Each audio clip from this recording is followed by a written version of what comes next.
Hi welcome back to Raman tutorials. ನೋಡಿ ಸ್ನೇಹಿತರೆ, ಈ ದಿನ ನಾವು we are going to discuss about computer basics ಅಲ್ಲಿ ಟೈಪ್ಸ್ ಆಫ್ ಡಾಟಾ ಸ್ಟೋರೇಜ್. ನಿಮ್ಮ ಕಂಪ್ಯೂಟರ್ ವ್ಯವಸ್ಥೆಯಲ್ಲಿ ಹಾಗೆ ಮೊಬೈಲ್ ಅಲ್ಲಿ ನಾವೇನ್ ಮಾಡ್ತೀವಿ, ನಮಗೆ ಬೇಕಾದಂತ ಇನ್ಫಾರ್ಮೇಶನ್ ಅನ್ನ ಸ್ಟೋರ್ ಮಾಡ್ಕೊಳ್ತೀವಿ. ಎರಡು ರೀತಿ ಸ್ಟೋರ್ಗಳಿರುತ್ತೆ, ಒಂದು ಮೆಮೊರಿ, ಇನ್ನೊಂದು ಡಾಟಾ ಸ್ಟೋರೇಜ್. ಸೊ ಎರಡು ಒಂದೇ ಅಲ್ವಾ ಅಂತ ನಿಮಗೆ ಅನ್ಸುತ್ತೆ. ಇವು ಹೇಗೆ ಡಿಫ್ರೆನ್ಸ್ ಇದೆ, ಇವುಗಳ ನಡುವೆ ವ್ಯತ್ಯಾಸ ಏನು? What is the difference between memory unit and storage unit? Let's see. ನಮ್ಮ ಮನೆಯಲ್ಲಿ ಒಂದು ಎಕ್ಸಾಂಪಲ್ ಹೇಳಬೇಕು ಅಂತಂದ್ರೆ, ನಿಮ್ಮ ಮನೆಯಲ್ಲಿ ಕಾಳು ಕಡಿಗಳನ್ನ ಹಾಕೊಳ್ಳೋದಕ್ಕೋಸ್ಕರ ಸಣ್ಣ ಸಣ್ಣ ಡಬ್ಬಗಳನ್ನ ಮಾಡ್ಕೊಂಡಿರ್ತೀರಾ, ಹೌದ್ರಾ? ಈ ತೊಗರಿಬೇಳೆ, ಕಡಲೆಬೇಳೆ ಇದು ಮಾಡ್ಕೊಳಕ್ಕೆ ಒಂದು ಸ್ಟೋರೇಜ್ ಮಾಡ್ಕೊಂಡಿರ್ತಾರೆ. ಇದನ್ನ ನಾವು ಮೆಮೊರಿಗೆ ಕಂಪ್ಯಾರಿಸನ್ ಮಾಡಬಹುದು. ಅದೇ ರೀತಿ ನೀವು ಕ್ವಿಂಟಲ್ ಗಂಟ್ಲೆ ನಾವೇನ್ ಮಾಡ್ತೀವಿ, ರಾಶಿ ಮಾಡಿದಾಗ ಒಂದು ದೊಡ್ಡ ಪ್ರಮಾಣದಲ್ಲಿ ಏನ್ ಮಾಡ್ತೀವಿ, ಅದನ್ನ ಸ್ಟೋರೇಜ್ ಗೋಡೌನ್ ಅಲ್ಲಿ ಹಾಕಿಟ್ಕೊಂಡಿರ್ತೀವಿ, ಅಥವಾ ಹಳೆಯ ಕಾಲದಲ್ಲಿ ನೆಲಮಾಳಿಗೆಯಲ್ಲಿ ಅವನ್ನ ಇಡ್ತಾ ಇದ್ರು. ಅವುಗಳನ್ನ ಸ್ಟೋರೇಜ್ಗೆ ಹೋಲಿಸ್ಬೋದು. ಇದ್ರ ಬಗ್ಗೆ ಇನ್ನೊಂದಿಷ್ಟು ಡೀಟೇಲ್ಸ್ ಅನ್ನ ನಾನು ನಿಮಗೆ ಹೇಳ್ತಾ ಹೋಗ್ತೀನಿ. ಇವುಗಳಲ್ಲಿ ಟೈಪ್ಸ್ ಅನ್ನ ಹೇಳ್ತಾ ಹೋಗ್ತೀನಿ. ಎಕ್ಸಾಮ್ ಅಲ್ಲಿ ಕ್ವಶನ್ಸ್ ಹೇಗೆ ಬರುತ್ತೆ ಅಂತ ನಾವು ಶೀಘ್ರದಲ್ಲೇ ಇವುಗಳು ಕಾನ್ಸೆಪ್ಟ್ ಮುಗಿದ ತಕ್ಷಣ ಆರಂಭ ಮಾಡ್ತೇನೆ. ಅಲ್ಲಿ ನಿಮಗೆ ರಿವಿಷನ್ ಆಗುತ್ತೆ, ನೀಟಾಗಿ ಮತ್ತೊಂದು ಟೈಪ್ ಕಾನ್ಸೆಪ್ಟ್ ಕೂಡ ಕನ್ವೆ ಮಾಡೋ ಪ್ರಯತ್ನ ಮಾಡ್ತೀನಿ. ಹಾಗಾದ್ರೆ ಈ ವಾಟ್ ಈಸ್ ಡಾಟಾ ಸ್ಟೋರೇಜ್ ಅನ್ನೋದ್ರ ಬಗ್ಗೆ ಡಿಸ್ಕಸ್ ಮಾಡ್ತಾ ಹೋಗೋಣ ಇವತ್ತಿನ ಕ್ಲಾಸ್ ಅಲ್ಲಿ. ಫಸ್ಟ್ ಕ್ವಶನ್ ನಿಮ್ಮ ಬರುತ್ತೆ, ವಾಟ್ ಈಸ್ ಡಾಟಾ ಸ್ಟೋರೇಜ್? ದತ್ತಾಂಶ ಸಂಗ್ರಹಣೆ ಅಂದ್ರೆ ಏನು? ನೋಡಿ, data storage permanent long term storing of digital information. ನಮ್ಮಲ್ಲಿರುವಂತಹ ಡಿಜಿಟಲ್ ಇನ್ಫಾರ್ಮೇಶನ್, ನಿಮ್ಮ ಮಾಹಿತಿ, ಇದರಲ್ಲಿ ಫೈಲ್ ಇರ್ಬೋದು, ವಿಡಿಯೋ ಇರ್ಬೋದು, ಆಡಿಯೋ ಇರ್ಬೋದು, PDF ಇರ್ಬೋದು, ಅಥವಾ ಸ್ಟ್ಯಾಟ್ಸ್ ಇರ್ಬೋದು, ದತ್ತಾಂಶ ಇರ್ಬೋದು. ಇವುಗಳನ್ನ ನಾವು ಪರ್ಮನೆಂಟ್ ಏನು ಸ್ಟೋರ್ ಮಾಡ್ತೀವಿ, ಫಾರ್ ಲಾಂಗ್ ಟರ್ಮ್, ದೀರ್ಘಕಾಲದವರೆಗೆ ಏನು ಶಾಶ್ವತವಾಗಿ ಸೇವ್ ಮಾಡ್ತೀವಿ, ಅದನ್ನ ನಾವೇನಂತ ಕರಿತೀವಿ, we call it as a data storage ಅಂತ ಹೇಳ್ತೀವಿ. ರೈಟ್? ಪಾಯಿಂಟ್ ಕ್ಲಿಯರ್ ಆಯ್ತಾ? ವಾಟ್ ಈಸ್ ಡಾಟಾ ಸ್ಟೋರೇಜ್ ಅಂತಂದ್ರೆ, ಈ ಡಾಟಾ ಸ್ಟೋರೇಜ್ ಮಾಡೋದಕ್ಕೋಸ್ಕರ ನಾವು ಮ್ಯಾಗ್ನೆಟಿಕ್ ಟೇಪ್ಸ್ ಮತ್ತೆ ಆಪ್ಟಿಕಲ್ ಅಥವಾ ಮೆಕ್ಯಾನಿಕಲ್ ಮೀಡಿಯಮ್ಸ್ ಅನ್ನ ಬಳಸ್ತೀವಿ ಟು ರೆಕಾರ್ಡ್ ಡೇಟಾ. ನಮ್ಮಲ್ಲಿರುವಂತಹ ಮಾಹಿತಿ ಸಂಗ್ರಹಣೆಗೋಸ್ಕರ ನಾವು ಮೆಕ್ಯಾನಿಕಲ್, ಮ್ಯಾಗ್ನೆಟಿಕ್ ಅಥವಾ ಆಪ್ಟಿಕಲ್ ಮೀಡಿಯಮ್ಸ್ ಗಳನ್ನ ನಾವು ಸ್ಟೋರ್ ಮಾಡೋಕ್ಕೋಸ್ಕರ ಬಳಸ್ತೀವಿ. ಹಾಗಾದ್ರೆ what is the primary goal ಅಂತ ಒಂದು ಕ್ವಶನ್ ಬರುತ್ತೆ. ಮೂಲ ಉದ್ದೇಶ ಏನು, ಯಾವುದಕ್ಕೋಸ್ಕರ ಇದನ್ನು ಮಾಡ್ತೀವಿ ಅಂದ್ರೆ, to maintain information for future retrieval. ಭವಿಷ್ಯದಲ್ಲಿ ನಮಗೆ ಮಾಹಿತಿ ಬೇಕಾದಾಗ ಅದನ್ನ ನಾವು ಸಂಗ್ರಹ ಮಾಡೋಕ್ಕೋಸ್ಕರ ಇಟ್ಕೊಳ್ತೀವಿ. ಅದನ್ನ ನಾವು ಏನಂತ ಕರಿತೀವಿ, ಅದೇ ಅದೇ ಅದರ ಮುಖ್ಯ ಉದ್ದೇಶ ಇರುತ್ತೆ, to retrieve the information for in future. ನಮಗೆ ಜೀವನದಲ್ಲಿ ಅಥವಾ ಮುಂದೆ ಲೈಫ್ ಅಲ್ಲಿ ಯಾವಾಗ ಯಾವ ಮಾಹಿತಿ ಬೇಕಾದಾಗ ಅದನ್ನ ವಾಪಸ್ಸು ತಗೊಳೋದಕ್ಕೋಸ್ಕರನೇ, ರಿಟ್ರೀವ್ ಮಾಡೋಕ್ಕೋಸ್ಕರನೇ ಸ್ಟೋರೇಜ್ ಮಾಡ್ತೀವಿ. ಸ್ಟೋರೇಜ್ ಇಲ್ಲದೆ ಇದ್ರೆ ಏನಾಗುತ್ತೆ, ವಾಟ್ ಹ್ಯಾಪನ್ಸ್ ಅಂದ್ರೆ, computer would forget everything once turned off. One time computer off ಮಾಡಿದ ತಕ್ಷಣ ಅದೇನಾಗುತ್ತೆ, ಹೊರಟೋಗ್ಬಿಡುತ್ತೆ. ಯಾಕಂದ್ರೆ ಈ ಮೆಮೊರಿ ಅನ್ನೋದು ವಾಲಟೈಲ್. ಮೆಮೊರಿ ಅನ್ನೋದೇನು volatile. One time switch off ಮಾಡಿದ ತಕ್ಷಣ, when you switch off the computer, it forgets everything. ಅದು ಮರಿಬಾರ್ದಪ್ಪ ಅಂದ್ರೆ ನಾವು ಅದನ್ನ ಡಾಟಾವನ್ನ ಸ್ಟೋರ್ ಮಾಡಿಡ್ಬೇಕು. We have to store the data. ಈ ಸ್ಟೋರ್ ಮಾಡೋದ್ರಲ್ಲಿ ಎರಡು ರೀತಿ ಇದೆ. ಒಂದು ಮೆಮೊರಿಯಲ್ಲಿ ಸ್ಟೋರ್ ಮಾಡ್ತೀವಿ, ಇನ್ನೊಂದು ನಾವು ಕ್ಲೌಡ್ ಸ್ಟೋರೇಜ್ ಅಂತ ಮಾಡ್ತೀವಿ. ನೋಡೋಣ, ಲೆಟ್ಸ್ ಸಿ. ಇದ್ರ ಬಗ್ಗೆ ಒಂದಿಷ್ಟು ಮಾಹಿತಿನ ತಿಳಿಯೋಣ. ಗೊತ್ತಾಯ್ತಲ್ಲ ಏನನ್ನು ಡಾಟಾ ಸ್ಟೋರೇಜ್ ಅಂದ್ರೆ ಏನು? Data storage refers to the permanent and long term storing of digital information. ನಮ್ಮ ಲಾಂಗ್ ಟರ್ಮ್ಗೆ ನಮ್ಮ ಡಿಜಿಟಲ್ ಇನ್ಫಾರ್ಮೇಶನ್ ಅನ್ನ ನಾವು ಸ್ಟೋರ್ ಮಾಡೋದಕ್ಕೆ ಡಾಟಾ ಸ್ಟೋರೇಜ್ ಅಂತಾರೆ. ಇದನ್ನ ನಾವು ಮ್ಯಾಗ್ನೆಟಿಕ್ ಮೀಡಿಯಂ ಅಲ್ಲಿ, ಆಪ್ಟಿಕಲ್ ಮೀಡಿಯಂ ಅಲ್ಲಿ, ಮತ್ತೆ ಮೆಕ್ಯಾನಿಕಲ್ ಮೀಡಿಯಂ ಅಲ್ಲಿ ಮಾಡ್ತೀವಿ. ಮ್ಯಾಗ್ನೆಟಿಕ್, ಆಪ್ಟಿಕಲ್, ಮೆಕ್ಯಾನಿಕಲ್ ಅಂದ್ರೇನು, we are going to learn about it. ಅದ್ರ ಬಗ್ಗೆ ತಿಳಿಯೋಣ. ಇದರ ಮುಖ್ಯ ಉದ್ದೇಶ ಏನು, ಪ್ರೈಮರಿ ಗೋಲ್ ಏನು? To maintain information for future use. ಮುಂದಿನ ಭವಿಷ್ಯದಲ್ಲಿ ರಿಟ್ರೀವ್ ಮಾಡೋದಕ್ಕೋಸ್ಕರ ಅದನ್ನ ಬಳಕೆ ಮಾಡ್ತೀವಿ. ರೈಟ್? ಇಲ್ಲದೆ ಇದ್ರೆ ಏನಾಗುತ್ತೆ, ಮೆಮೊರಿ ಇಲ್ಲದೆ ಇದ್ರೆ ಏನಾಗುತ್ತೆ, ನೀವು ಟರ್ನ್ ಆಫ್ ಮಾಡಿದ ತಕ್ಷಣ ನೀವು ಮಾಡಿದಂತಹ ಎಲ್ಲ ಇನ್ಫಾರ್ಮೇಶನ್ ಹೊರಟೋಗುತ್ತೆ. ರೈಟ್? ಹಾಗಾದ್ರೆ ಸ್ಟೋರೇಜ್ ಮತ್ತೆ ಮೆಮೊರಿ ಡಿಫ್ರೆನ್ಸ್ ಏನು ನಿಮಗೆ ಅನಿಸುತ್ತೆ? Sir, what is storage, what is memory ಅಂತ ನೋಡಿ. This is storage. ನೀವು ದೊಡ್ಡ ಪ್ರಮಾಣದಲ್ಲಿ ಡೇಟಾವನ್ನು ಮೇಂಟೈನ್ ಮಾಡ್ತೀರಾ, ಅದನ್ನ ಸ್ಟೋರೇಜ್ ಅಂತೀವಿ. ಅದೇ ಕಂಪ್ಯೂಟರ್ಲಿ ಸಣ್ಣ ಪ್ರಮಾಣದಲ್ಲಿ ಏನು ಮಾಡ್ತೀರಾ ಅದನ್ನ ನಾವು ಮೆಮೊರಿ ಅಂತ ಕರಿತೀವಿ. ಓಕೆ, ಇದು ನಿಮಗೆ ಒಂದು if I have to talk in 2-3 words ಅಲ್ಲಿ ಹೇಳಬೇಕಂದ್ರೆ ದಿಸ್ ಇಸ್ ದ ಡಿಫ್ರೆನ್ಸ್. ಇದನ್ನ ಡೀಟೇಲ್ ನೋಡೋಣ. ಮೆಮೊರಿ, ಇದನ್ನ ರ್ಯಾಂಡಮ್ ಆಕ್ಸೆಸ್ ಮೆಮೊರಿ, ಶಾರ್ಟ್ ಆಗಿ ಏನಂತಾರೆ ರ್ಯಾಮ್ ಅಂತ ಕರೀತಾರೆ. Memory stores data temporarily for the CPU to process immediate task. ನಾವು ಕೆಲವು ಟಾಸ್ಕ್ಗಳನ್ನ ಕಂಪ್ಯೂಟರ್ಗಳಿಗೆ ಕೊಡ್ತೀವಿ. ಆ ಕಂಪ್ಯೂಟ್ರು ಆ ಕೆಲಸ ಮಾಡೋದಕ್ಕೆ ಬೇಕಾದಂತಹ ಇನ್ಫಾರ್ಮೇಶನ್ ಟೆಂಪ್ರವರಿಯಾಗಿ ಎಲ್ಲಿ ಸ್ಟೋರ್ ಮಾಡುತ್ತೆ? ಮೆಮೊರಿಯಲ್ಲಿ ಸ್ಟೋರ್ ಮಾಡುತ್ತೆ. ಇದನ್ನ ನಾವೇನಂತ ಕರಿತೀವಿ? Call it as A RAM. RAM ಅಂದ್ರೆ ರ್ಯಾಂಡಮ್ ಆಕ್ಸೆಸ್ ಮೆಮೊರಿ ಅಂತ. ಆಕ್ಸೆಸ್ ಮೆಮೊರಿ ಅಂತ ಕರೀತಾರೆ, ರ್ಯಾಂಡಮ್ ಆಕ್ಸೆಸ್ ಮೆಮೊರಿ. ಈ ಮೆಮೊರಿ ಏನ್ ಮಾಡುತ್ತೆ? ತಕ್ಷಣದ ಕೆಲಸಗಳನ್ನ, ಅಂದ್ರೆ ನಾವು ಕಂಪ್ಯೂಟರ್ ಕೊಡುವಂತ ತತ್ಕ್ಷಣ ಕೆಲಸಗಳನ್ನ ಅದು ಪ್ರೊಸೆಸ್ ಮಾಡುತ್ತೆ. ಈ ಮೆಮೊರಿ ಬಹಳ ಇಂಪಾರ್ಟೆಂಟ್ ಫಾರ್ ಸ್ಪೀಡ್ ವಿಚಾರದಲ್ಲಿ ಮತ್ತೆ ಎಫಿಷಿಯನ್ಸಿ ಈ ವಿಚಾರದಲ್ಲಿ. ಕಂಪ್ಯೂಟರ್ಗೆ ಈ ಮೆಮೊರಿ ಕೊಡದೇ ಇದ್ರೆ ಅವು ತಕ್ಷಣ ವರ್ಕ್ ಮಾಡೋದಿಲ್ಲ. ಕಂಪ್ಯೂಟರ್ಗಳ ಮೆಮೊರಿ ಅವು ಎಫಿಷಿಯೆಂಟ್ ಆಗಿ ಕೆಲಸ ಮಾಡಬೇಕು, ದಕ್ಷತೆಯಿಂದ ಕೆಲಸ ಮಾಡಬೇಕು ಅಂದ್ರೆ, ತುಂಬಾ ವೇಗವಾಗಿ ಕೆಲಸ ಮಾಡ್ಬೇಕಂದ್ರೆ ಈ ಮೆಮೊರಿ ತುಂಬಾ ಇಂಪಾರ್ಟೆಂಟ್. ಈ ಸ್ಟೋರೇಜ್ ಏನ್ ಮಾಡುತ್ತೆ? ಡೇಟಾವನ್ನ ಪರ್ಮನೆಂಟ್ ಆಗಿ ಹೋಲ್ಡ್ ಮಾಡುತ್ತೆ. Even the computer is power down, ನೀವು ಕಂಪ್ಯೂಟರ್ ಆಫ್ ಮಾಡಿದ್ರು ಕೂಡ ಈ ರ್ಯಾಂಡಮ್ ಆಕ್ಸೆಸ್ ಮೆಮೊರಿಲಿರುವಂತ ಮಾಹಿತಿ ಏನಿದೆ ಅದು ಸ್ಟೋರ್ ಆಗಿರುತ್ತೆ. ಕಂಪ್ಯೂಟರ್ ಬಂದ್ ಮಾಡಿದ್ರು ಇರುತ್ತೆ. Memory is like a desk work space, storage is a filling cabinet. ನೋಡಿ, ಮೆಮೊರಿ ಅನ್ನೋದು ಯಾವ ರೀತಿ ಇದ್ದಂಗೆ ಒಂದು ಡೆಸ್ಕ್ ವರ್ಕ್ ಸ್ಪೇಸ್. ನೀವು ಒಂದು ಟೇಬಲ್ ಮೇಲೆ ಕುತ್ಕೊಂಡು ಕೆಲಸ ಮಾಡೋದಕ್ಕೆ ಏನೆಲ್ಲ ಬೇಕು ಆ ವರ್ಕ್ ಸ್ಪೇಸ್ ಇದ್ದ ಹಾಗೆ. ಸ್ಟೋರೇಜ್ ಅನ್ನೋದೇನು? ಆ ಕ್ಯಾಬಿನೆಟ್ ಅನ್ನ ಫಿಲ್ ಮಾಡುವಂತ ಒಂದು ಕೆಲಸವನ್ನು ಮಾಡುತ್ತೆ. ರೈಟ್. ಒಂದು ಉದಾಹರಣೆ ಜೊತೆಗೆ ನಾವು ನೋಡೋದಾದ್ರೆ ಇಲ್ಲಿ ನೋಡಿ, ಇದು ಇಲ್ಲಿ ಒಂದು ಸ್ಟೋರೇಜ್, ಒಂದು ಡೆಸ್ಕ್ ಮೇಲೆ ಏನೆಲ್ಲ ಮಾಹಿತಿನ ನಾವು ಒಳಗೊಳ್ಬಹುದು ಇದನ್ನ ನಾವು ಮೆಮೊರಿ ಅಂತ ಹೇಳ್ಬೋದು. ಓಕೆ, ಇದು ತುಂಬಾ ಸಣ್ಣದಾಗಿರುತ್ತೆ, ಸ್ಟೋರೇಜ್ ತುಂಬಾ ಹೆವಿ ಆಗಿರುತ್ತೆ. ನೋಡೋಣ, ಹೌ ಡೇಟಾ ಸ್ಟೋರೇಜ್ ವರ್ಕ್ಸ್ ಅಂತ ಪ್ರಶ್ನೆ. ದತ್ತಾಂಶ ಸಂಗ್ರಹಣೆ ಹೇಗೆ ಕಾರ್ಯನಿರ್ವಹಿಸುತ್ತೆ ಕಂಪ್ಯೂಟರ್ಗಳಲ್ಲಿ? ಇದು ಯಾವ ಕೆಲಸಕ್ಕೆ ಬರುತ್ತೆ, ಹೆಂಗೆ ಕೆಲಸ ಮಾಡುತ್ತೆ ಅನ್ನೋದು ಪ್ರಶ್ನೆ. ಓಕೆ, ಇಲ್ಲಿ ನಿಮಗೆ ಸ್ಟೋರೇಜ್ ಬಗ್ಗೆ ಹೇಳೋಣ. ಈ ಡೇಟಾ ಸ್ಟೋರೇಜ್ ಏನಿದೆಲ್ಲ, ಇದು connect the computer directly R ವಾಯಾ network. ಈ ಸ್ಟೋರೇಜ್ ಡಿವೈಸಸ್ ಇರುತ್ತೆ, ನಾವು ಎಲ್ಲಿ ಮಾಹಿತಿ ಸಂಗ್ರಹಣೆ ಮಾಡ್ತೀವಲ್ಲ ಅದನ್ನ ನಾವೇನಿದ್ವಿ ಸ್ಟೋರೇಜ್ ಡಿವೈಸ್, ಸಂಗ್ರಹಣಾ ಸಾಧನ ಅಂತ ಕರಿತೀವಿ. ಅದೇನ್ ಮಾಡುತ್ತೆ? ಡೈರೆಕ್ಟ್ ಇಂಟರ್ನೆಟ್ ಮೂಲಕ ಆದ್ರೂ ಕನೆಕ್ಟ್ ಆಗಿರುತ್ತೆ, ಅಥವಾ ಲೋಕಲ್ ಅಂದ್ರೆ ಕಂಪ್ಯೂಟರ್ ಅಲ್ಲಿ ಅದು ಸೇವ್ ಆಗಿರುತ್ತೆ. ಕಂಪ್ಯೂಟರ್ ಅಲ್ಲಿ ಕೂಡ ಸೇವ್ ಆಗಿರ್ಬೋದು ಮಾಹಿತಿ, ಆನ್ಲೈನ್ ಕಂಪ್ಯೂಟರ್ ಅಲ್ಲಿ ಸೇವ್. ಹೆಂಗಾಗುತ್ತೆ ಸರ್ ಆನ್ಲೈನ್ ಅಲ್ಲಿ ಹೇಗೆ ಸೇವ್ ಆಗುತ್ತೆ? ನಮಗೆ ಎಕ್ಸಾಂಪಲ್ ಕೊಡ್ಲಿಲ್ಲ ನೀವು ಅಂತಂದ್ರೆ, ಆನ್ಲೈನ್ ಅಲ್ಲಿ ನಿಮಗೆ ಗೂಗಲ್ ಡ್ರೈವ್ ಏನಿದೆ, ಈ ಗೂಗಲ್ ಡ್ರೈವ್ ಕೂಡ ಒಂದು ಸ್ಟೋರೇಜ್ ಇದೆ. ಯಾವ ರೀತಿ ಸ್ಟೋರೇಜ್ ಇದು? Online storage. ಇದನ್ನ ಕ್ಲೌಡ್ ಸ್ಟೋರೇಜ್ ಅಂತ ಕರೀತಾರೆ. ಕ್ಲೌಡ್ ಸ್ಟೋರೇಜ್ ಅಂತ ಕರೀತಾರೆ. ಹೀಗೆ ಸಾಕಷ್ಟು ಸ್ಟೋರೇಜ್ ಯೂನಿಟ್ಸ್ಗಳಿದೆ. ಗೂಗಲ್ ಡ್ರೈವ್ ಒಂದೇ ಅಂತಲ್ಲ, ಮೈಕ್ರೋಸಾಫ್ಟ್ ಸ್ಟೋರೇಜ್ ಕೂಡ ಇದೆ, ಒನ್ ಡ್ರೈವ್ ಅಂತ ಕರೀತಾರೆ. ಅಮೆಜಾನ್ದು ಇದೆ, ಇಂಡಿಯಾದ ಇತ್ತೀಚೆಗೆ ಡೆವಲಪ್ ಮಾಡಿದ್ದಾರೆ, ರೀಸೆಂಟ್ ಆಗಿ ಡೆವಲಪ್ ಮಾಡಿದ್ದಾರೆ, ಇನ್ನು ಜನಗಳಿಗೆ ಆಕ್ಸೆಸ್ ಸಿಗ್ತಾ ಇಲ್ಲ. ಈ ಗೂಗಲ್ ಡ್ರೈವ್ ಅಲ್ಲಿ ನಮಗೆ ಒಂದು 15 GB ಕೊಡ್ತಾರೆ. ಪ್ರತಿಯೊಂದು ಜಿಮೇಲಿಗೂ ಕೂಡ 15 GB ಫ್ರೀ ಕೊಡ್ತಾರೆ. ನೀವು ಫುಲ್ ಪ್ಯಾಕ್ ಅನ್ನು ಖರೀದಿ ಮಾಡಿದ್ರೆ, ಅಂದ್ರೆ ಅದಕ್ಕೆ ನೀವು ಪ್ರತಿ ತಿಂಗಳು ₹1200 ಪೇ ಮಾಡೋದಿದ್ರೆ ಒಂದು 2 TB ಕೊಡ್ತಾರೆ. 2 TB ಕೊಡ್ತಾರೆ. ನಮ್ಮ ಹತ್ರ 2 TB ಇದೆ, 2 TB ಸ್ಟೋರೇಜ್ ನಮ್ಮ ಹತ್ರ ಇದೆ. ನಮ್ಮ ಹತ್ರ ನಾವು ಒಂದು ಸುಮಾರು 8 TB ಸ್ಟೋರೇಜ್ ನಾವು ಇಷ್ಟು ಯೂಸೇಜ್ ಅನ್ನ ಮಾಡ್ತೀವಿ. ನಮ್ಮ ಹತ್ರ ಇದು ಇದೆ, ಯಾಕಂದ್ರೆ ನಾವು ಪೇಡ್ ಮಾಡ್ತೀವಿ. ಈ ನೋಡಿ, ಈ ಪ್ರತಿಯೊಬ್ಬರಿಗೂ 15 GB ಇರುತ್ತೆ. ನೀವು ಗೂಗಲ್ ಡ್ರೈವ್ ಅಲ್ಲಿ ಸೆಟ್ಟಿಂಗ್ಸ್ ಅಲ್ಲಿ ಹೋದ್ರೆ ನಿಮಗೆ ಗೊತ್ತಾಗುತ್ತೆ ನಿಮ್ಮ ಸ್ಟೋರೇಜ್ ಎಷ್ಟಿದೆ ಅಂತ. ನೀವು ನೋಡ್ಕೋಬಹುದು.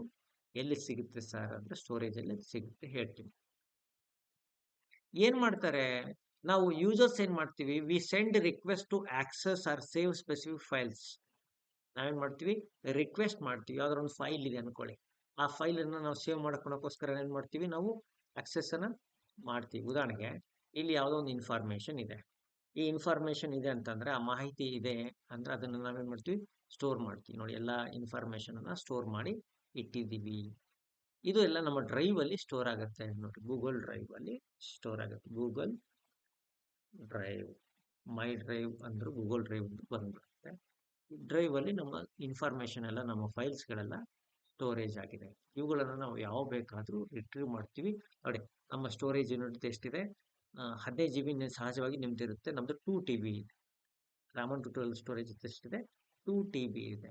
ಇದು ಕ್ಲೌಡ್ ಸ್ಟೋರೇಜ್ ಅಂತೀವಿ. ಇದು ಗೂಗಲ್ ಡ್ರೈವ್ ಅಲ್ಲಿ ಇರುವಂತ ಸ್ಟೋರೇಜ್. ಇದಲ್ಲದೆ ಹಾಗೆ ನಮ್ಮ ಮೊಬೈಲ್ ಅಲ್ಲಿ ಅಲ್ಲ, ಸರಿ, ನಮ್ಮ ಲ್ಯಾಪ್ಟಾಪ್ ಅಲ್ಲಿ, ನಮ್ಮ PC ಯಲ್ಲಿ ಏನಿದೆ, ಮಾಹಿತಿ ಸ್ಟೋರೇಜ್ ಇದೆ. ಇದು ಲೋಕಲ್ ಸ್ಟೋರೇಜ್. ಇದು ಇಲ್ಲಿ ನಾವು ಫೈಲ್ಸ್ ಗಳಲ್ಲೆಲ್ಲ ನಮಗೆ PC ಯಲ್ಲಿ, ಈ PC ಲೋಕಲ್ ಸ್ಟೋರೇಜ್ ಅಂತ ಕರಿತೀವಿ. ಇಲ್ಲಿ ನಾವು ಇಟ್ಟಿರುವಂತಹ ಫೈಲ್ಗಳು ನಮ್ಮ ಸ್ಟೋರೇಜ್ ಅಲ್ಲಿ ಇದೆ. ಇಲ್ಲಿಯೂ ಕೂಡ ಸ್ಟೋರೇಜ್ ಇದೆ. ಇದು ಕಂಪ್ಯೂಟರ್ ಆಫ್ ಆದ್ರೂ ಆನ್ ಆದ್ರೂ ಇವುಗಳೆಲ್ಲ ಹಾಗೆ ಇರುತ್ತೆ. ಹೌದ್ರಾ? ಇವುಗಳನ್ನ ಪರ್ಮನೆಂಟ್ ಆಗಿ ನಾವು ಇಡಬೇಕು ಅಂದ್ರೆ ಕ್ಲೌಡ್ ಅಲ್ಲಿ ಇಡ್ತೀವಿ. ಹೇಗ್ ಮಾಡ್ತೀವಿ? ಯಾವ್ದಾರ ಒಂದು ಫೈಲ್ ಅನ್ನು ಓಪನ್ ಮಾಡ್ಕೊಳ್ತೀವಿ, ಸೇವ್ ಮಾಡ್ತೀವಿ, ಕ್ಲೋಸ್ ಮಾಡ್ತೀವಿ, ಡಿಲೀಟ್ ಮಾಡ್ತೀವಿ, ಈ ರೀತಿ ಮಾಡ್ತಾನೆ ಇರ್ತೀವಿ. ಈ ನೋಡಿ, 3120 ಫೈಲ್ಗಳು ನಮ್ಮ ಲೋಕಲ್ ಸ್ಟೋರೇಜ್ ಅಲ್ಲಿ ಇದೆ. ಈಗ ನಾನು ನಿಮಗೆ ಮಾಹಿತಿನ ಹೇಳ್ತಾ ಇದ್ದೆ. ಯೂಸರ್ ಸೆಂಡ್ ರಿಕ್ವೆಸ್ಟ್, ನಾವೇನ್ ಮಾಡ್ತೀವಿ, ಸೇವ್ ಮಾಡೋಕ್ಕೋಸ್ಕರ ರಿಕ್ವೆಸ್ಟ್ ಮಾಡ್ತೀವಿ. ಉದಾಹರಣೆ, ನಾವು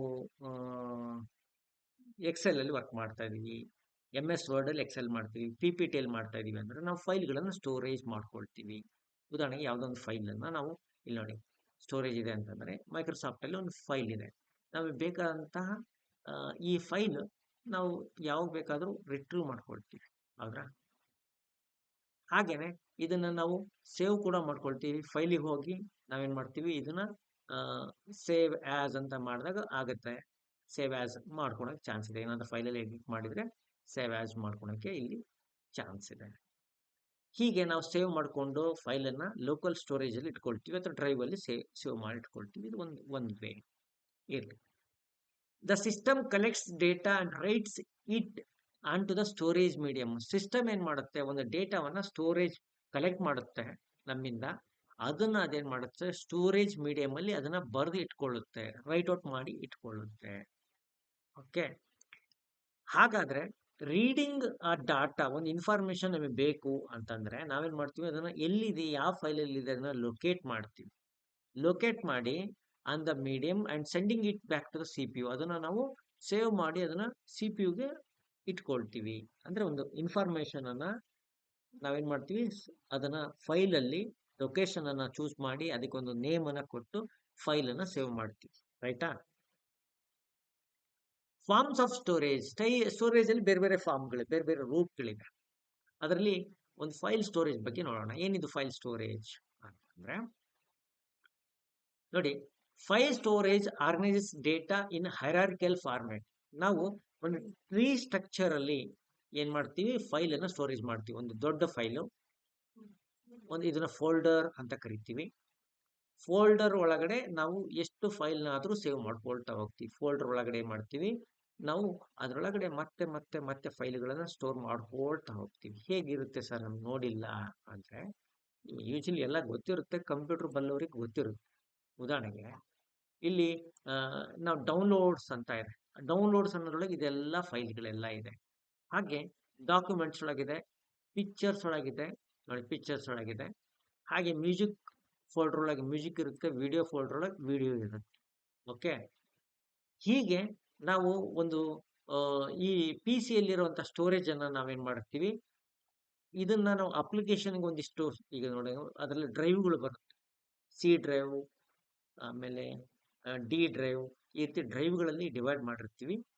ಇಲ್ಲಿ ಇದು ನಮ್ಮ ಡ್ರೈವ್ ಅಲ್ಲಿ ಏನಿದೆ, ವಿಂಡೋಸ್ C ಡ್ರೈವ್ ಅಲ್ಲಿ ಈ ಫೈಲ್ಗಳು ಇದೆ. ವಿಂಡೋಸ್ C ಡ್ರೈವ್ ಅಲ್ಲಿ ಇಷ್ಟು ಫೈಲ್ಗಳು ಇಟ್ಕೊಂಡಿದ್ದೀವಿ. ಇದಲ್ದಂಗೆ ಮತ್ತೊಂದು ಡ್ರೈವ್ ಇರುತ್ತೆ, ಅದರಲ್ಲಿ ಹೀಗೆ ನಾವು ಇವುಗಳನ್ನ ಮಾಡ್ತಾ ಹೋಗ್ತೀವಿ, ಡಿವೈಡ್ ಮಾಡ್ತಾ ಹೋಗ್ತೀವಿ. Okay, done. ಡಾಟಾ ಈ ಸ್ಟೋರ್ಡ್ ಇನ್ ಫೈಲ್ಸ್ ಅಲ್ಲಿ ಸ್ಟೋರ್ ಆಗುತ್ತೆ. ಪ್ಲೇಸ್ಡ್ ಇನ್ಸೈಡ್ ಅ ಫೋಲ್ಡರ್, ಒಂದು ಫೋಲ್ಡರ್ ಅಲ್ಲಿ ಪ್ಲೇಸ್ ಆಗುತ್ತೆ. ಇದನ್ನ ನಾವು ಡ್ರೈವ್ ಅಲ್ಲೂ ಕೂಡ ಮಾಡ್ತೀವಿ, ಗೂಗಲ್ ಡ್ರೈವ್ ಅಲ್ಲೂ ಮಾಡ್ತೀವಿ. ನೋಡಿ, all Karnataka TET question papers ಇದೆ.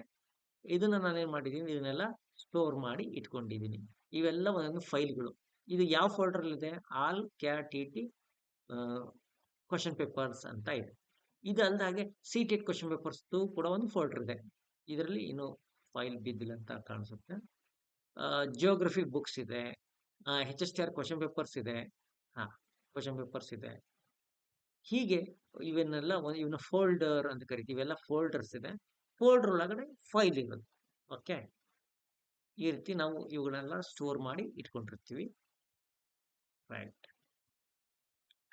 This is the most common format. ನಾವು ಆಗ್ಲೇ ಹೇಳ್ತೀವಲ್ಲ, ಏನ್ ಮಾಡ್ತೀವಿ ನಾವು ಫೋಲ್ಡರ್ ಅಲ್ಲಿ ಇವುಗಳನ್ನ ಮಾಹಿತಿಗಳನ್ನ ಇನ್ಸೈಡ್ ಆಫ್ ಫೋಲ್ಡರ್ ಇವುಗಳನ್ನ ಇಟ್ಕೊಳ್ತೀವಿ.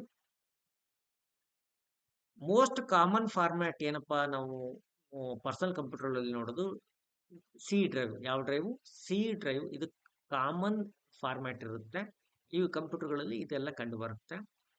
ನಾವು ನ್ಯಾವಿಗೇಟ್ ಮಾಡಿ ನಮ್ಮ ಕಣ್ಣಿಗೆ ಕಾಣೋ ಹಾಗೆ ಇವುಗಳನ್ನ ನಾವು ಫೈಲ್ ಮಾಡಿರ್ತೀವಿ. ನಾನು ಆಗ್ಲೇ ಹೇಳಿದಲ್ಲ, ಫೈಲ್ಗಳನ್ನ ನಾನು ನಿಮಗೆ ಮ್ಯೂಸಿಕ್ ಫೈಲ್ಸ್ ಮತ್ತೆ PDF ಇರುವಂತಹ ಡೌನ್ಲೋಡೇಬಲ್ ವಿಡಿಯೋ, ಆಡಿಯೋ, ಹೀಗೆ ನಾವೇನ್ ಮಾಡಿದೀವಿ ಈ ಫೋಲ್ಡರ್ಗಳಿಗೆ ಹೆಸರನ್ನ ಕೊಟ್ಕೊಂಡು ಅವುಗಳ ಕೆಳಗಡೆ ನಾವೇನ್ ಮಾಡಿರ್ತೀವಿ ಮಾಹಿತಿನ ಸ್ಟೋರ್ ಮಾಡಿರ್ತೀವಿ.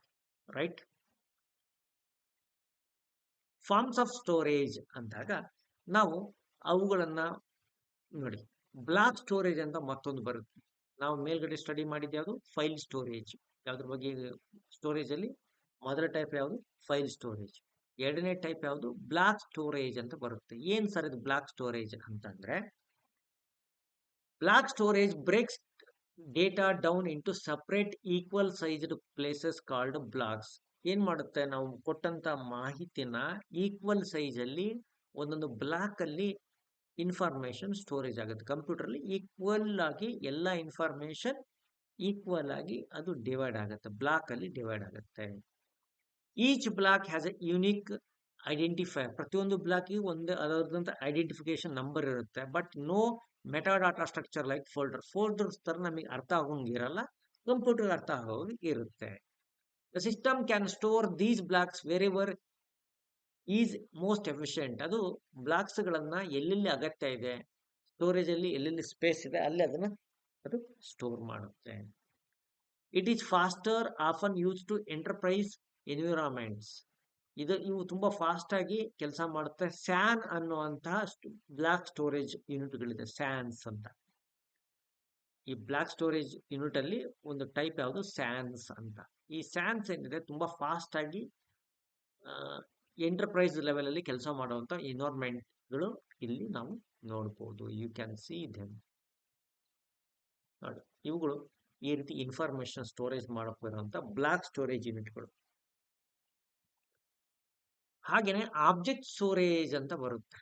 ಆಬ್ಜೆಕ್ಟ್ ಸ್ಟೋರೇಜ್ ಅಂತ ಇಲ್ಲಿ ನೋಡ್ಬೋದು. ವಿಡಿಯೋ, ಆಡಿಯೋ ಫೈಲ್ಗಳು, ಆಡಿಯೋ ಫೈಲ್ಗಳಿದೆ, ಇಮೇಜ್ ಫೈಲ್ಗಳಿದೆ, PDF ಫೈಲ್ಗಳಿದೆ.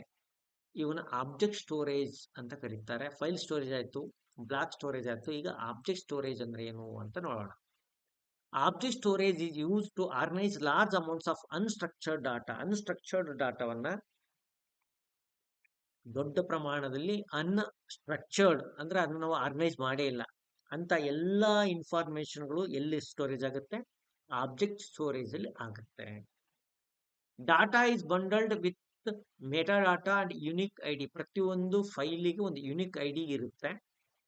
ಅದನ್ನ ಅರ್ಥ ಮಾಡ್ಕೊಳಕ್ಕೆ ಮೆಟಾ ಡಾಟಾ ರೂಪದಲ್ಲಿ ಇರುತ್ತೆ. ಹೌದ್ರಾ?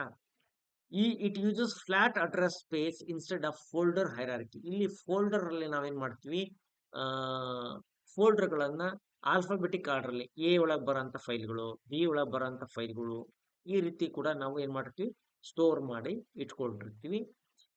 ಅದು ಎಲ್ಲಿ? ಫೈಲ್ ಸ್ಟೋರೇಜ್ ಅಲ್ಲಿ. ಇಲ್ಲಿ ಏನಿರುತ್ತೆ? ಇಲ್ಲಿ ಒಂದು ಫ್ಲಾಟ್ ಅಡ್ರೆಸ್ ಇರುತ್ತೆ. ಪ್ರತಿ ಇನ್ಫಾರ್ಮೇಶನ್ಗೂ ಒಂದು ID ಇರುತ್ತೆ. ಕಂಪ್ಯೂಟರ್ ಅಲ್ಲಿ ಮೆಮೊರಿ ಒಂದು ID ಇರುತ್ತೆ. ಆ ID ಸ್ಟೋರ್ ಆಗುತ್ತೆ.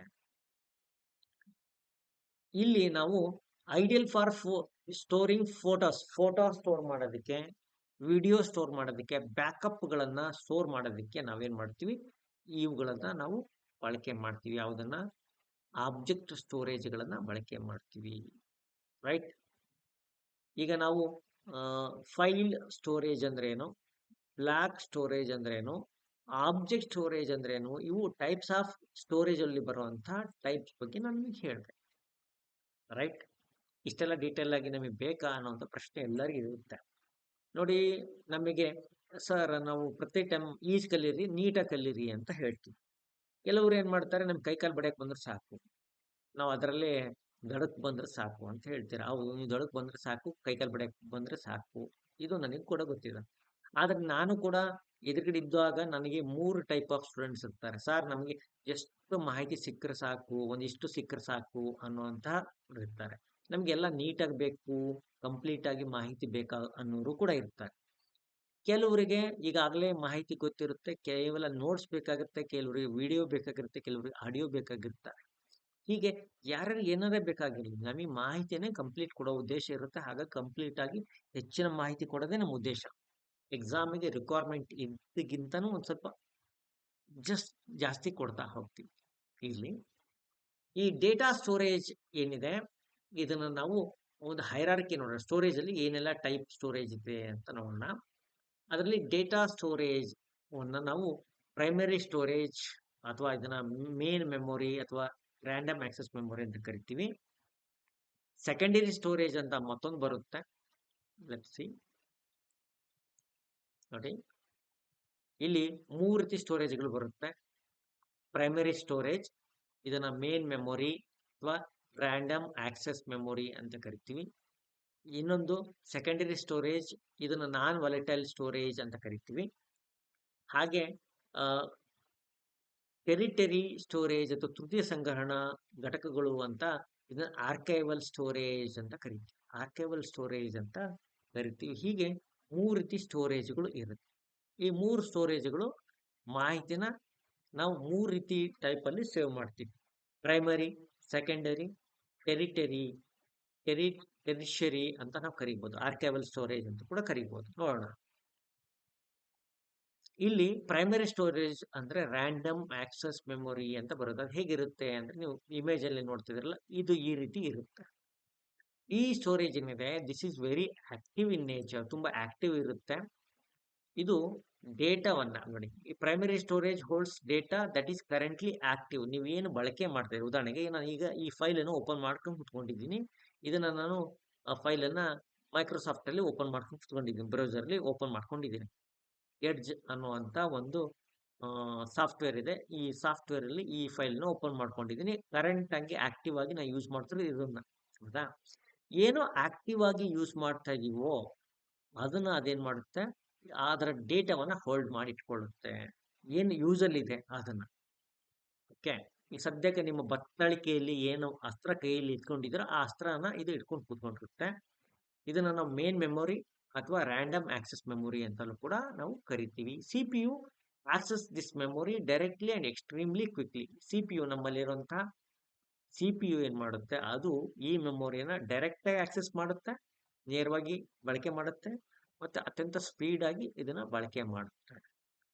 Computer with RAM can multi task efficiently. ತುಂಬಾ ನಿಮಗೆ ಎಷ್ಟು ರ್ಯಾಮ್ದು ಇರುತ್ತೆ ಕಂಪ್ಯೂಟರ್ ಅನ್ನೋದ್ರ ಮೇಲೆ ನಿಮ್ದು 2GB ರ್ಯಾಮ, 8GB ರ್ಯಾಮ, ಎಷ್ಟು GB ರ್ಯಾಮ್ ಇದೆ ಅನ್ನೋದ್ರ ಮೇಲೆ ಕೆಲವ್ರದ್ದು 250, ಮೊದಲೆಲ್ಲ 250 ರ್ಯಾಮ್ ಇರ್ತಾ ಇತ್ತು, ಕೇವಲ 500 ರ್ಯಾಮ್ ಇರ್ತಾ ಇತ್ತು. ಈಗ GB ಎಲ್ಲಿದೆ? Okay, GB, TB, RAM speed ಅದೆಲ್ಲ ಡಿಪೆಂಡ್ ಆಗುತ್ತೆ. ರ್ಯಾಮ್ ಸ್ಪೀಡ್, ರ್ಯಾಮ್ದು ಸ್ಟೋರೇಜ್ ಕೆಪಾಸಿಟಿ ಹೆಚ್ಚಿದ್ದಷ್ಟು ಏನ್ ಮಾಡುತ್ತೆ, ಅದ್ರ ಸ್ಪೀಡು ಕೂಡ ಚೆನ್ನಾಗಿ ಕೆಲಸ ಮಾಡುತ್ತೆ. ಓಕೆ, ಪ್ರೈಮರಿ ಸ್ಟೋರೇಜ್ ವಾಲಟಿಲಿಟಿ ಏನಪ್ಪ, ಇದ್ರದ್ದು ಲಕ್ಷಣಗಳನ್ನ ನಾವು ನಿಮಗೆ ಹೇಳಬೇಕು. ಏನಿದೆ ಇದ್ರ ಲಕ್ಷಣಗಳು, ಇದ್ರ ವಾಲಟಿಲಿಟಿ ಅಂದ್ರೆ ಏನು ಅಂತಂದ್ರೆ ನೋಡೋಣ. Most critical characteristics of primary storage is that it is volatile. ಇದು ಅಸ್ಥಿರ. ವಾಲಟೈಲ್ ಅಂದ್ರೆ ಅಸ್ಥಿರವಾಗಿ ಇರುತ್ತೆ. ಅಂದ್ರೆ when means data is lost immediately when the power is turned off. ಉದಾಹರಣೆಗೆ ಓಪನ್ ಮಾಡ್ಕೊಂಡಿದ್ದೀನಲ್ಲ, ಇದನ್ನ ಫೈಲ್ ಕ್ಲೋಸ್ ಮಾಡಿ ನಾನು ಇದನ್ನ ಸ್ವಿಚ್ ಆಫ್ ಮಾಡಿಬಿಟ್ರೆ, ಟರ್ನ್ ಆಫ್ ಮಾಡಿಬಿಟ್ರೆ ಏನಾಗುತ್ತೆ, ಇದರ ಮೆಮೊರಿ ಹೊರಟೋಗ್ಬಿಡುತ್ತೆ. It requires constant flow of electricity. ಇದಕ್ಕೆ electricity very very important. Current connected ಇದ್ರೆ ಮಾತ್ರ ಇದೇನಾಗುತ್ತೆ, ಇದರ ಇನ್ಫಾರ್ಮೇಶನ್ ಹಾಗೆ ಇರುತ್ತೆ. It is built for speed, not for long term keeping. ಇದನ್ನ ನಾವು ಸ್ಪೀಡಿಗೋಸ್ಕರ ಬಳಸ್ತೀವಿ. ರ್ಯಾಮ್ ಅನ್ನ, ರ್ಯಾಂಡಮ್ ಆಕ್ಸೆಸ್ ಮೆಮೊರಿನ ಸ್ಪೀಡಿಗೋಸ್ಕರ ಬಳಸ್ತೀವಿ. ಆದ್ರೆ ಇದನ್ನ ಲಾಂಗ್ ಟರ್ಮ್ ಯೂಸ್ಗೋಸ್ಕರ ಬಳಸೋಲ್ಲ. ಇದು ಬಹಳ ಇಂಪಾರ್ಟೆಂಟ್. ನೆನಪಾಯ್ತಾ? ನಿಮ್ಗೆ ಅರ್ಥ ಆಯ್ತಾ?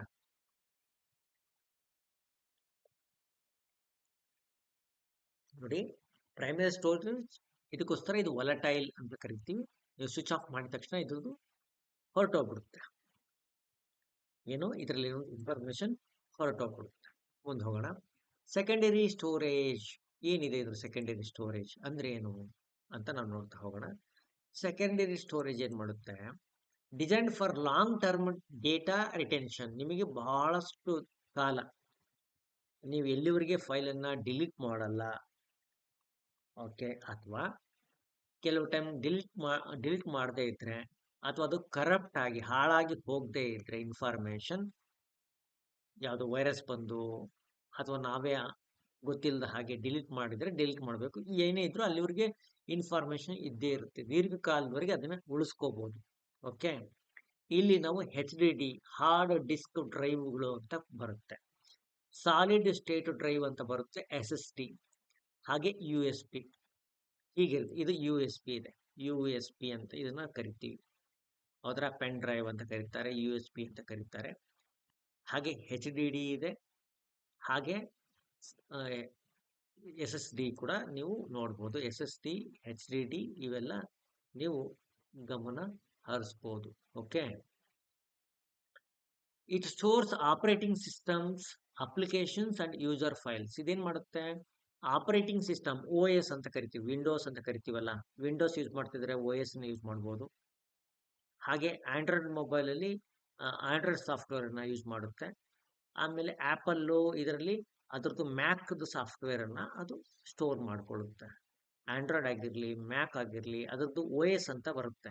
OS ಅಂದ್ರೆ ಆಪರೇಟಿಂಗ್ ಸಿಸ್ಟಮ್. ಅದನ್ನ ನಾವು ಎಲ್ಲಿ ಸ್ಟೋರ್ ಮಾಡ್ತೀವಿ?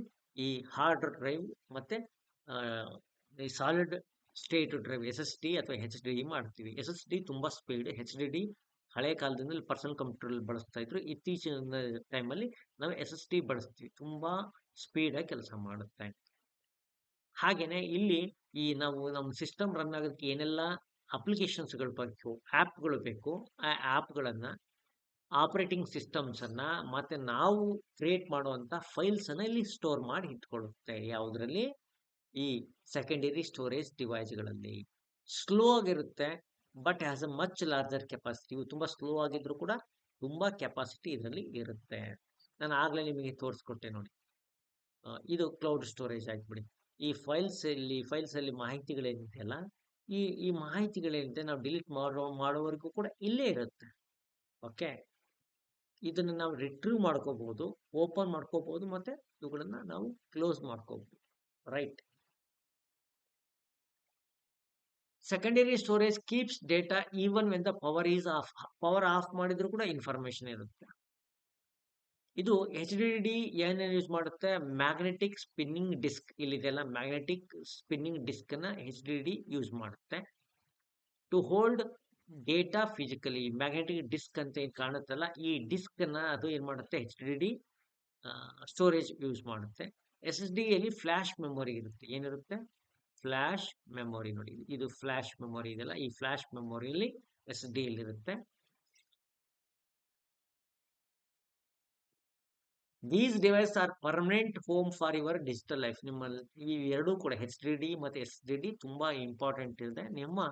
ನಿಮ್ಮ ಮಾಹಿತಿ ಸೆಕ್ಯೂರ್ ಆಗಿರೋದಕ್ಕೆ ಇವುಗಳು ಬೇಕು. ಇದಲ್ದಂಗೆ ಟೆರ್ಷರಿ ಸ್ಟೋರೇಜ್ ಅಂತ ಕರಿತೀವಿ. ಏನ್ ಸರ್ ಇವುಗಳು ಅಂದಾಗ, ಈಗ ನಾನು ನಿಮಗೆ ಹೇಳ್ತೀನಿ. ಇದು specialised level used for massive and long term archival. Long term ಬಳಸಬೇಕು ಅಂದ್ರೆ ಇವುಗಳನ್ನ ನಾವು ಬಳಸ್ತೀವಿ. ಉದಾಹರಣೆಗೆ ನನ್ನ ಫೈಲ್ಗಳನ್ನು ನಾನು ಇಲ್ಲಿ ಡ್ರೈವ್ ಅಲ್ಲಿ ಇಟ್ಟಿದ್ದೀನಿ. ಈ ಡ್ರೈವ್ ನನ್ನ ಸಿಸ್ಟಮ್ ಹಾಳಾದ್ರೂ ಕೂಡ, ಅಂದ್ರೆ ನನ್ನ ಲ್ಯಾಪ್ಟಾಪ್ ಹಾಳಾಗೋದ್ರು, ಇಂಟರ್ನೆಟ್ ಕನೆಕ್ಷನ್ ಇಲ್ಲದೆ ಇದ್ರೂ ಈ ಮಾಹಿತಿ ನಂದು ಎಲ್ಲಿವರೆಗೆ ನಾನು ಇವರಿಗೆ ಸರ್ವರ್ಸ್ಗೆ ನಾವು ಪೇ ಮಾಡ್ತಿರ್ತೀನೋ ಅಲ್ಲಿವರೆಗೆ ನಾನು 2 TB ಇನ್ಫಾರ್ಮೇಶನ್ ನಾನು ನನ್ನ ಇದರಲ್ಲಿ ಹಾಕಿ ಇಟ್ಕೋಬಹುದು. ಕೆಲವರಿಗೆ ಫೈಲ್ಗಳು ಓಪನ್ ಆಗಲ್ಲ ಅಂದ್ರೆ, ಈ ಸ್ಟೋರೇಜ್ ತುಂಬಿದ್ರೆ ಇದು ಓಪನ್ ಆಗಲ್ಲ. ಓಕೆ, ಅದಕ್ಕೆ ಪೇ ಮಾಡಬೇಕಾಗುತ್ತೆ. ಇದನ್ನ ಟೆರೆಷರಿ ಅಂತ ಕರಿಬಹುದು. ಇಟ್ typically ಇನ್ವಾಲ್ವ್ಸ್ ಆ ರೋಬೋಟಿಕ್ ಮೆಕ್ಯಾನಿಸಮ್ ಇನ್ವಾಲ್ವ್ ಆಗಿರುತ್ತೆ ಟು ಮೌಂಟ್ಸ್ ದ ಮೀಡಿಯಾ. ನಮಗೆ ಬೇಕಾದ ಮಾಹಿತಿನ ನಾವು ಕೊಡ್ಕೊಂಡು ಹೋಗ್ತೀವಿ, ಅದು ಸೇವ್ ಆಗ್ತಾ ಹೋಗುತ್ತೆ. ತುಂಬಾ ಸ್ಲೋ ಆಗಿದೆ, ಪ್ರೈಮರಿ ಸೆಕೆಂಡರಿಗಿಂತ ತುಂಬಾ slow. Used for backups and disaster recovery. Backup ಮಾಡಿ ಇಟ್ಕೊಳಕ್ಕೆ, ಏನೋ ತೊಂದರೆ ಆಯ್ತು ಅಂತಂದ್ರೆ ಇರುತ್ತೆ. ದೊಡ್ಡ ದೊಡ್ಡ ಆರ್ಗನೈಸೇಷನ್ಸ್ಗಳು ಬಳಕೆ ಮಾಡ್ತವೆ. ಮನೇಲಿದ್ದವರು ಇವುಗಳನ್ನ ಹೆಚ್ಚೆಚ್ಚು ಬಳಕೆ ಮಾಡಲ್ಲ. ಈಗ ಅದಂತಿರಲ್ಲ, ನಿಮಗೆಲ್ಲ 15 GB ಇದ್ರೆ ಸಾಕು. 15 GB ಕೂಡ ಕೆಲವರು 1 GB ಕೂಡ ಬಳಸಿರಲ್ಲ ಮಾಹಿತಿ. ಫ್ರೀಯಾಗಿ 15 GB ಕೊಡುತ್ತೆ. ಪ್ರತಿಯೊಂದು ಜಿಮೇಲ್ ಅಕೌಂಟಿಗೆ 15 GB ಇರುತ್ತೆ. ಇದಲ್ದಂಗೆ ಇದೇ ಕ್ಲೌಡ್ ಸ್ಟೋರೇಜ್ ಅಮೆಜಾನ್ ಅವ್ರದ್ದಿದೆ, ಒನ್ ಡ್ರೈವ್ ಮೈಕ್ರೋಸಾಫ್ಟ್ ಇದೆ. ಇದಲ್ದಂಗೆ ಬೇರೆ ಬೇರೆ ಪ್ಲೇಯರ್ಸ್ ಎಲ್ಲ ಇದ್ದಾರೆ. ಇವುಗಳ ಮೀಡಿಯಂ ಏನಿದೆ, ಮ್ಯಾಗ್ನೆಟಿಕ್ ಟೇಪ್. ಇಲ್ಲಿ ಏನ್ ಮಾಡ್ತಾರೆ, ಇಲ್ಲಿಯೂ ಕೂಡ ಮ್ಯಾಗ್ನೆಟಿಕ್ ಟೇಪ್ ಗಳನ್ನ ಇರೋಂತ ಇವುಗಳನ್ನ ಬಳಸ್ಕೊಂಡು ಮಾಡ್ತಾರೆ. ನೋಡಿ, looks like a cassette but stores terabytes. Terabytes ತುಂಬಾ ಚೀಪ್ ಆಗಿ ಈ ಮ್ಯಾಗ್ನೆಟಿಕ್ ಟೇಪ್ ಅಲ್ಲಿ ಸೇವ್ ಮಾಡಿ ಇಟ್ಕೊಳ್ತಾರೆ. ಆಪ್ಟಿಕಲ್ ಡಿಸ್ಕ್ಸ್, CD ಮತ್ತೆ DVD ಅವುಗಳನ್ನು ಕೂಡ ಬಳಕೆ ಮಾಡ್ತಾರೆ. ನಾನು ಏನು ಹೇಳಿದೆ, ಇದು ಸಾರಿ ಟೆರೆಸ್ಟರಿ ಅಂತಂದ್ರೆ ನಾನು ಕ್ಲೌಡ್ ಸ್ಟೋರೇಜ್ ಬಗ್ಗೆ ಹೇಳಿದೆ. ಕ್ಲೌಡ್ ಸ್ಟೋರೇಜ್ ಬರಲ್ಲ ಇಲ್ಲಿ, ಅದು ಬೇರೆ ಇದ್ರಲ್ಲಿ ಬರುತ್ತೆ. ಇಲ್ಲಿ ನೋಡಿ ಏನ್ ಮಾಡ್ತಾರೆ ಅಂತಂದ್ರೆ, ದೊಡ್ಡ ಪ್ರಮಾಣದಲ್ಲಿ ಈ ಮೂರನೇ ನೀವು USB ಡ್ರೈವ್ ಅಂತ ಹಾಕೊಳ್ಳಿ, ಆಮೇಲೆ ಈ ಕ್ಯಾಸೆಟ್ಗಳು, ಈ CD ಕ್ಯಾಸೆಟ್ ಡ್ರೈವ್ಗಳು, DVDಗಳು, ಇವುಗಳನ್ನು ಟೆರೆಸ್ಟರಿ ಒಳಗೆ ಬಳಕೆ ಮಾಡ್ತೀವಿ. ಕ್ಲೌಡ್ ಸ್ಟೋರೇಜ್ ಅದು ಸಪರೇಟ್ ಆಗಿ ಬರುತ್ತೆ, ಟೆರೆಸ್ಟರಿ ಒಳಗೆ ಬರಲ್ಲ. ಈ USB CD DVDಗಳು ಇದೆಲ್ಲ ಇದರಲ್ಲಿ ಬರುತ್ತೆ. These media removable and can be stored in safe vault. ನೀವು ವಾಲ್ಟ್ ಅಲ್ಲಿ ಹಾಕಿ ಇವುಗಳನ್ನ ಎತ್ತಿಟ್ಕೋಬಹುದು. ಓಕೆ, CD DVಗಳು ಇದರಲ್ಲಿ ಬರ್ತಾ ಹೋಗುತ್ತೆ. ಇವು they provide a cold storage solution. Cold storage ಅಂದ್ರೆ ಕರೆಂಟ್ ಇಲ್ಲದೆ ಇದ್ರೆ ಇವುಗಳನ್ನ ಸ್ಟೋರ್ ಮಾಡಿ ಇಟ್ಕೋಬಹುದು. ನೀವು ಏನಾದ್ರು ಒಂದು ಮಾಹಿತಿ ಹಾಕಿ ಅದನ್ನ ನಿಮ್ಮ ಸೂಟ್ ಕೇಸಲ್ಲೋ ಸ್ಟೋರೇಜ್ ಯೂನಿಟ್ ಅಲ್ಲಿ ಇದನ್ನ ಆರಾಮ್ಸೆ ಎತ್ತಿಡ್ಬೋದು, ತೊಂದರೆ ಏನಿಲ್ಲ. ಕರೆಂಟ್ ಕನೆಕ್ಟ್ ಮಾಡಲೇಬೇಕು ಅಂತ ಇವುಗಳಿಗೆ ಏನಿಲ್ಲ. DVD ಮತ್ತೆ CDಗಳಿಗೆ. ಇವುಗಳು ಸ್ಪೀಡ್ ವರ್ಸಸ್ ಕೆಪಾಸಿಟಿ. ಇವಕ್ಕೆ ಸ್ಪೀಡ್ ಸ್ವಲ್ಪ ಕಡಿಮೆ ಇರುತ್ತೆ, ಲೋಯೆಸ್ಟ್ ಟೈಪ್ ಆಫ್ ಸ್ಟೋರೇಜ್ ಇರುತ್ತೆ. ಇವು ಟು ರೀಡ್ ಡೇಟಾ, ಆ robot must physically find and load the tape. ಇದಕ್ಕೆ ನಿಮಗೇನಾದ್ರೂ ಇವುಗಳನ್ನ ಬಳಸ್ಬೇಕಂದ್ರೆ ಲೋಡ್ ಮಾಡಬೇಕಾಗುತ್ತೆ. ಲೋಡ್ ಮಾಡಿ ಇವುಗಳನ್ನ ಅಂದ್ರೆ ಕಂಪ್ಯೂಟರ್ ವ್ಯವಸ್ಥೆ ಲೋಡ್ ಮಾಡಬೇಕಾಗತ್ತೆ, ಹಾಕ್ಬೇಕಾಗತ್ತೆ. High capacity can store petabytes of data. ತುಂಬಾ ದೊಡ್ಡ ಪ್ರಮಾಣದಲ್ಲಿ ಇಲ್ಲಿ ಮಾಹಿತಿಯನ್ನ ನಾವು ಸ್ಟೋರ್ ಮಾಡ್ಬೋದು. ಯೂಶಲಿ ಹಿಸ್ಟ್ರಿ, ಲೀಗಲ್ ರೆಕಾರ್ಡ್ಸ್ ಮತ್ತೆ ಸೈಂಟಿಫಿಕ್ ಡೇಟಾಗೋಸ್ಕರ ಇಟ್ಟಿರ್ತಾರೆ. ಅವರು ಇವುಗಳೆಲ್ಲನೂ ಎತ್ತಿ ಇಟ್ಟಿರ್ತಾರೆ. ಹಾಗೆ cost and reliability, cost effective. ಇವು ತುಂಬಾ ಚೀಪೆಸ್ಟ್ ಆಗಿರುತ್ತೆ, ತುಂಬಾ ಕಾಸ್ಟ್ಲಿ ಏನಲ್ಲ. To store huge amount of data. ಬಹಳಷ್ಟು ಅಮೌಂಟ್ ಆಫ್ ಡಾಟಾನ ನೀವು ಕಡಿಮೆ ರೇಟ್ ಅಲ್ಲಿ ಮಾಡ್ಬೋದು. ಉದಾಹರಣೆ ಟೇಪ್ಸ್, ಆರ್ಕೈವಲ್ ಡಿಗ್ರೇಡ್ ವೆರಿ ಲೋಡ್ಲಿ. ರಿಲಯಬಿಲಿಟಿ ಅಂತಂದ್ರೆ ಈ ಟೇಪ್ಗಳು ಆರ್ಕೈವಲ್ ಡಿಸ್ಕ್ಗಳಂತ ಬರುತ್ತೆ, ಅವು ಬೇಗ ಹಾಳಾಗತ್ತೆ. ಆಫ್ಲೈನ್ ಸ್ಟೋರೇಜ್ ಅಂತ, media is kept offline protecting it from hacking. ಯಾಕೋಸ್ಕರ ಇವ್ರು ಇಟ್ಕೊಳ್ತಾರೆ ಈ ರೀತಿ ಸ್ಟೋರ್ ಮಾಡಿ ಇರ್ತಂದ್ರೆ, ಯಾರು ಕೂಡ ಹ್ಯಾಕ್ ಮಾಡೋದಕ್ಕಾಗಲ್ಲ. ಯಾಕಂದ್ರೆ computer connected, internet server connect ಆಗಿರಲ್ಲ. ಹಾಗಾಗಿ ಇವುಗಳಿಂದ ಮಾಹಿತಿ ಕಲಿಯೋದು ಕಷ್ಟ. ಅವುಗಳನ್ನೇ ಹೋಗಿ ಖುದ್ದಾಗಿ ಅವುಗಳ ಸಿಸ್ಟಮ್ಗೆ ಲೋಡ್ ಮಾಡಿ ಎತ್ಕೊಂಡ್ ಬರ್ಬೇಕಾಗತ್ತೆ. ಹಾಗಾಗಿ ಇದನ್ನ ಹ್ಯಾಕ್ ಮಾಡೋದು ಸ್ವಲ್ಪ ಕಷ್ಟ ಇರುತ್ತೆ ನೋಡಿ. ಹಾಗೆ ಇಲ್ಲಿ ನಾವು ಹೇಳ್ಬೋದು, ಪ್ರೈಮರಿ ಅಂದ್ರೆ ತುಂಬಾ ಫಾಸ್ಟ್ ಆಗಿ ಬರುತ್ತೆ, ವೆರಿ ಫಾಸ್ಟ್. ಮತ್ತೆ ಕೆಪಾಸಿಟಿ ತುಂಬಾ ಲೋ ಆಗಿರುತ್ತೆ. ಅವುಗಳಲ್ಲಿ ಸೆಕೆಂಡರಿ ಒಳಗೆ ನಾವು HDD ಮತ್ತೆ SSD ಗಳನ್ನ ಬಳಸ್ತೀವಿ. ಮೀಡಿಯಂ ಸ್ಪೀಡ್ ಇರುತ್ತೆ, ಮತ್ತೆ ಮೀಡಿಯಂ ಕೆಪಾಸಿಟಿ ಇರುತ್ತೆ, ಪರ್ಮನೆಂಟ್ ಆಗಿರುತ್ತೆ. ಹಾಗೆ ಟೆರ್ಷರಿ ಇದರಲ್ಲಿ ಸ್ಲೋ ಸ್ಪೀಡ್ ಮತ್ತೆ ಹ್ಯೂಜ್ ಕೆಪಾಸಿಟಿ ಇರುತ್ತೆ. ಆರ್ಕೈವ್ಡ್, ನೀವು ಎತ್ತಿಡಬೇಕಾದಂತ ಮಾಹಿತಿಗಳನ್ನ ಅಲ್ಲ ಹಾಕಿ ಎತ್ತಿಡಬಹುದು.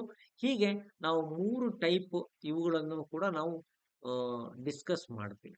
ಈಗ ನಾವು ಅಂತಿಮವಾಗಿ ಹೇಳ್ಬೇಕಾದ್ರೆ, ಡೇಟಾ ಸ್ಟೋರೇಜ್ ಏನ್ ಮಾಡುತ್ತೆ, ಕಂಪ್ಯೂಟರ್ ಇನ್ಫಾರ್ಮೇಶನ್ ನ ರಿಟೈನ್ ಮಾಡೋದಕ್ಕೆ ಅನುಕೂಲ ಮಾಡುತ್ತೆ ಡೇಟಾ ಸ್ಟೋರೇಜ್. ಹೌದಾ? ಡೇಟಾ ಸ್ಟೋರೇಜ್ ನಾವು 3 ರೀತಿ ಮಾಡ್ತೀವಿ: ಫೈಲ್ ಸ್ಟೋರೇಜ್, ಬ್ಲಾಕ್ ಸ್ಟೋರೇಜ್ ಮತ್ತೆ ಆಬ್ಜೆಕ್ಟ್ ಸ್ಟೋರೇಜ್ ಆಗಿ ಇಟ್ಕೊಳ್ತೀವಿ.